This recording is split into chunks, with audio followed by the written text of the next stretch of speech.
October 2014. Somewhere in northern Syria, witnesses report seeing something that shouldn't exist. Fighter jets taking off, landing, flying training patterns over an airbase. But these jets don't belong to Syria. They don't belong to Russia. They don't belong to the coalition. According to multiple reports, these jets belong to Islamic State. For a brief, terrifying moment in 2014, the most dangerous terrorist organization on Earth appeared to be building something unprecedented, an Air Force. This is the story of how they got their planes, who flew them, and why the world's most powerful militaries watched and waited. Summer 2014. The Islamic State is on the march.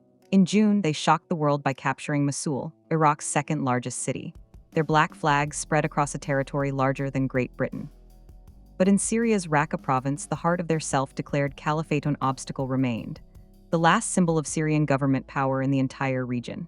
Tabqa Airbase. A sprawling military complex featuring an 8,000-foot runway, 18 hardened aircraft shelters, fighter squadrons, helicopter units, radar installations, and hundreds of Syrian soldiers. The base was home to Syria's 12th Squadron, flying MiG-21 fishbed fighter Soviet-era jets that had been raining bombs on Islamic State positions for months. It was a thorn in the caliphate's side, and Islamic State wanted it gone. The man Islamic State chose to lead the assault was one of their most capable commanders. His name was Tarkhan Badarashvili, but the jihadist world knew him by another name, Abu Omar al-Shishani, Omar the Chechen. Islamic State called him their Minister of War. Born in Georgia's remote Pankasi Gorge in 1986, Shishani was ethnic Chechen raised in a community with deep ties to the jihadist insurgency against Russia. He served as a sergeant in the Georgian army. He fought the Russians in the 2008 war. He was battle-hardened, tactically brilliant, and utterly ruthless. By 2014, Shishani commanded Islamic State forces across northern Syria. He'd already proven himself in the 2-year siege of Menag Air Base, which fell in August 2013 after suicide bombers breached its defenses. Now he had a new target, and a strategy that would leave Syrian defenders a fatal choice. Shishani's plan was simple but brutal: surround the airbase from 3 directions, north, east, and west, but leave the south open. It wasn't mercy, it was a trap. The southern corridor led into open desert, and that's exactly where Islamic State wanted the Syrians to run. For 2 weeks, waves of Islamic State fighters hurled themselves at the base. The assaults began with their signature tactic: suicide vehicle bombs, SVBIEDs, trucks packed with explosives, driven by men who had no intention of coming back. The double bombing on August 19th shook the base to its foundations. Behind the bombers came the ground assault 100 fighters, half of them foreign jihadists from Chechnya, Tunisia, Uzbekistan. Human wave tactics that Shishani had perfected. The Syrian military fought back with everything it had. The Syrian Air Force launched over 60 airstrikes on August 17th alone, hitting Islamic State positions around Tabqa and in Raqqa city itself. And here's where the story takes a strange turn. According to multiple reports, including from journalist Elijah Magnier, those Syrian airstrikes were guided by American intelligence. U.S. drones had been tracking Islamic State movements, and that targeting data was being passed to Damascus. The United States and Syria, officially enemies briefly sharing a common foe. It wouldn't be enough. After 2 weeks of relentless assault, Syrian commanders made a decision. The base could not be held. They ordered a retreat. Pilots scrambled to evacuate what aircraft they could. According to some reports, 15 MiG-21s and most helicopters made it out. Others say up to 17 fighters were left behind, some operational, most not much more than scrap. What Islamic State definitely captured: MiG-21 fighters, SA-16 shoulder-fired anti-aircraft missiles, Atoll air-to-air missiles, radar systems, anti-aircraft guns, tanks, ammunition bunkers. And the soldiers who couldn't escape in time. When Tabqa fell, approximately 700 Syrian soldiers fled south into that corridor Shishani had left open. They were heading for the government-held town of Ithria, 60 kilometers away. About 60 made it. The rest were hunted across the desert. On August 27th, Islamic State captured approximately 160 soldiers at a place called Al-Adrawi Farm. They were stripped to their underwear, forced to march barefoot through the scorching sand, beaten, humiliated. Then driven over 100 kilometers to a location outside Raqqa, and executed, shot in the back of the head, lying face down in rows in the sand.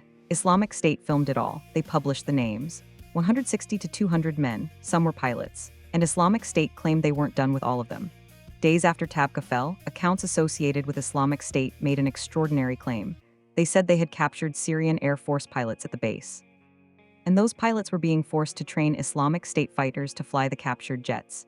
It sounded like propaganda, like the delusions of a terrorist group that had grown drunk on its own success. Except, there were other reports from other sources, telling a different version of the same story. To understand what happened next, we need to go back, way back, to 1988. At its peak, Saddam Hussein's Iraqi Air Force was the largest in the Middle East, over 1,000 aircraft, 550 combat jets, battle-hardened pilots who had fought Iran for 8 brutal years. They flew MiG-21s, MiG-23s, MiG-29s, Mirage F-1s. They knew Soviet aircraft inside and out. Then came the Gulf War, and in 2003, the American invasion. Saddam's military was disbanded. Officers were pushed out. Many were Sunni Muslims, suddenly marginalized in a Shia-led government. When Islamic State rose in 2013 and 2014, it was built on a backbone of former Iraqi military officers, generals, intelligence chiefs, and according to multiple reports, pilots. The Syrian Observatory for Human Rights, a monitoring group with sources throughout Syria, dropped a bombshell. Islamic State, they reported, was flying captured fighter jets. Quote, "They have trainers, Iraqi officers who were pilots before for Saddam Hussein. People saw the flights, they went up many times from the airport and they are flying in the skies outside the airport and coming back." The location wasn't Tabqa. It was another captured airbase, Al Jarrah, also known as Kshesh, about 70 kilometers east of Aleppo.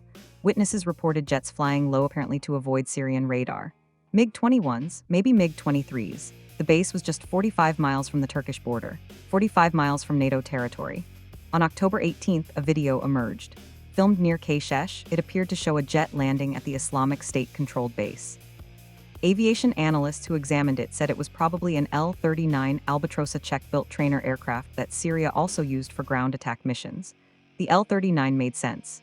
It's simpler to fly than a MiG, easier to maintain. A stepping stone for pilots learning to handle more advanced jets. Islamic State had captured multiple L-39s when various rebel groups first overran Kshesh in 2013. Some were intact, some were in pieces. But with the right personnel, the L-39 Albatros deserves special attention in this story. Syria had purchased nearly 100 of them from Czechoslovakia in the 1970s and 80s. By 2011, about 50 were still operational. When the civil war began, the L-39 became a workhorse for Assad's forces. It was slow, it was vulnerable, but it could drop bombs on rebels who had no way to shoot it down. At least, not at first. When rebels captured Kshesh, Syria's main L-39 training base in February 2013, they found something remarkable. 64 airframes. Most were old MiG-15s and MiG-17s museum pieces, but 14 L-39s were there, and 8 of them were more or less intact. A retired UAE Air Force colonel named Mohammed al-Abduli traveled to Syria on his own to help the rebels. He worked on restoring some of the L-39s, added rebel markings, got them rolling on the runway, but according to aviation historian Tom Cooper, quote, "They were never flown." The rebels lacked necessary pilots and ground personnel. Then Islamic State took the base in January 2014, and they had access to something the original rebels didn't: pilots. So did Islamic State actually have an air force? The Pentagon wasn't convinced. Colonel Patrick Ryder, U.S. Central Command, "We're not aware of Islamic State conducting any flight operations in Syria or elsewhere." General Lloyd Austin, CENTCOM commander, "We don't have any operational reporting of Islamic State flying jets in support of Islamic State activity on the ground." American pilots were more direct. One Marine Corps fighter pilot told the Daily Beast, quote, "I'd sell my firstborn to engage all 3, by myself." An Air Force F-15E pilot said, "Send me in, coach." There's no way they get those airborne. To understand why military experts were skeptical, you need to understand what it takes to operate fighter jets. First, maintenance. A MiG-21 isn't a Toyota pickup truck. It requires sophisticated ground equipment, trained technicians, and a constant supply of spare parts. Syria's own Air Force was struggling to keep its jets flying. Islamic State had none of this infrastructure. Second, fuel, jet fuel, JP-8 or similar. You need a lot of it and you need it clean. Contaminated fuel will destroy an engine. Third, pilot training. Even if Islamic State had former Iraqi pilots, how current were they? The Iraqi Air Force was essentially destroyed in 2003. By 2014, any surviving pilots hadn't flown combat jets in over a decade. And training new pilots, that takes years. You can't go from a Cessna to a MiG-21 in a few months. Fourth, and most importantly, airspace. Any Islamic State jet that took off faced Syrian air defenses, Russian aircraft after 2015, and the US-led coalition.